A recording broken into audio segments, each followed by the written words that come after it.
पुण्यामध्ये भाजपची डोकेदुखी वाढण्याची शक्यता आहे। कसबा विधानसभा जागेसाठी शहराध्यक्ष धीरज घाटे आणि पोटनिवडणुकीतले उमेदवार हेमंत रासने यांच्यामध्ये रस्सीखेच सुरू आहे। यात आता कुणाल टिळकांनी सुद्धा उडी घेतली आहे। त्यांनी विधानसभा निवडणूक लढण्याचे संकेत दिले। नवरात्रीचे नवसंकल्प नावाने कसबा विधानसभेत टिळकांकडून कॅम्पेनिंग सुरू करण्यात आले।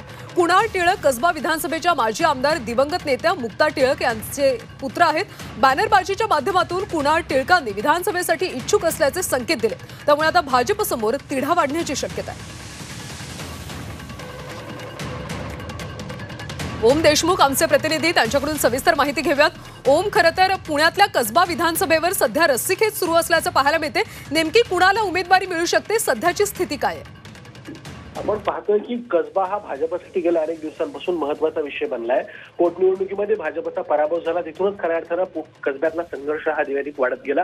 यामध्ये हेमंत रासने आणि धीरज घाटे जे पुण्याचे शहराध्यक्ष त्यांच्यामध्ये बॅनरमध्ये वाद रंगला होता, पोस्टरबाजी रंगली होती। त्यात आता पुण्यात कसब्याच्या माजी आमदार स्वर्गीय मुक्ता टिळक यांचे चिरंजीव कुणाल टिळक यांनी देखील आपलं कॅम्पेनिंग सुरू केले।